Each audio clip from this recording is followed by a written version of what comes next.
दिलीप कुमार के निधन के बाद जहन में एक के बाद एक उनकी कहानियाँ, वो तस्वीरें, वो बातें ताज़ा हो रही हैं।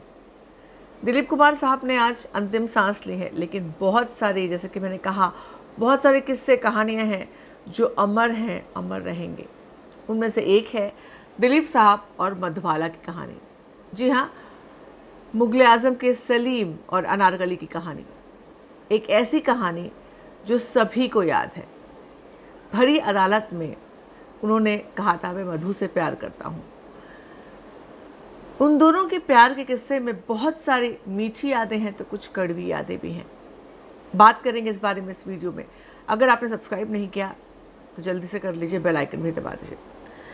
बेपनाह प्यार करते थे बॉलीवुड के ट्रेजेडी किंग, बॉलीवुड की सबसे खूबसूरत मधुबाला से।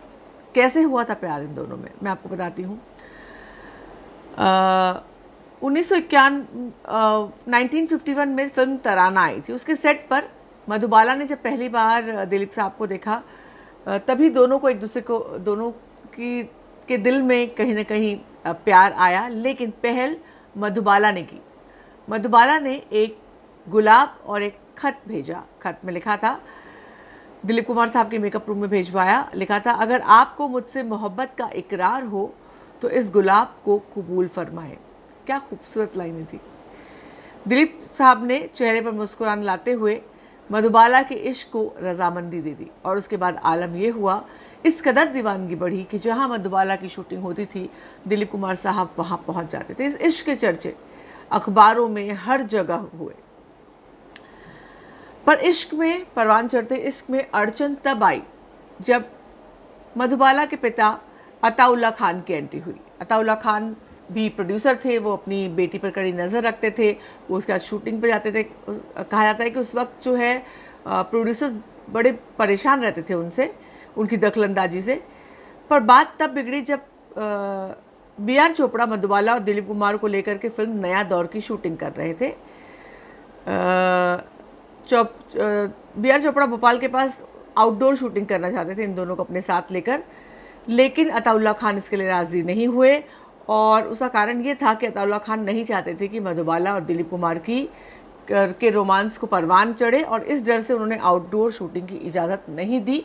और उसके बाद B.R. चोपड़ा ने वैजंती माला को साइन कर लिया और अखबार में छपवा दिया, नाम कटा हुआ कि भैया मधुबाला का नाम कट के वैजंती माला का नाम आ गया। इस पर नाराज़ होकर अताउल्ला खान ने भी मधुबाला की फिल्मों की लिस्ट जो है अखबार में छपवाई और नया दौर के आगे क्रॉस लगवा दिया कि मधुबाला इस फिल्म में काम नहीं कर रही, जैसा कि आमतौर पे स्टार्स करते हैं। वैसे इसके पीछे की कहानी ये भी है, हालांकि ये मामला कोर्ट में पहुंचा। वहाँ पर कोर्ट में क्या हुआ, मगर बीच में एक किस्सा मुझे याद आ रहा है कि इस तरह की बातें भी थी कि अताउल्ला खान खुद भी प्रोड्यूसर थे और उन्होंने इस तरह की पेशकश की थी या बात की थी कि जब दिलीप कुमार साहब और मधुबाला की शादी होगी तो दोनों जो एक्टर्स हैं वो उनके बैनर में आ जाएंगे। मगर दिलीप कुमार साहब ने कहा था कि उनकी एक्टिंग का अंदाज़ अलग है, वो अताउल्ला खान की फिल्मों का अंदाज़ अलग है, तो वो शायद उन्होंने आनाकानी की या उन्होंने इनकार किया। क्या बात हुई, क्या बात बिगड़ी, क्या बात खटकी अताउल्ला खान को। बहरहाल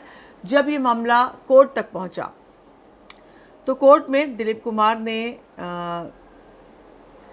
उनकी गवाही हुई तो उन्होंने कहा, मैं मधु से बहुत प्यार करता हूँ और करता रहूँगा। लेकिन उन्होंने जो गवाही है वो B.R. चोपड़ा के हक़ में दी, क्योंकि शूटिंग के, उन्होंने सच बात कही कि शूटिंग के लिए मधुबाला वहाँ नहीं गई थी। उसके बाद इस प्रेम कहानी का, उसके बाद दोनों कभी एक दूसरे से नहीं मिले, चीज़ें बिगड़ती गई और उतार चढ़ाव, हालांकि उसके बाद उतार चढ़ाव रहा चीज़ें, लेकिन बिगड़ती गई और एक वक्त ऐसा आया कि रिश्ता टूट गया, बातचीत बंद हो गई। मुगल आज़म की शूटिंग हुई मगर तब दोनों की बातचीत बहुत अच्छे से नहीं हो रही थी। बाद में दिलीप कुमार साहब ने सायरा बानो को अपना हमसफ़र चुना और सायरा बानो क्या हमसफ़र थी। हम सभी, मतलब मुझे मौका मिला उनको जानने का, देखने का।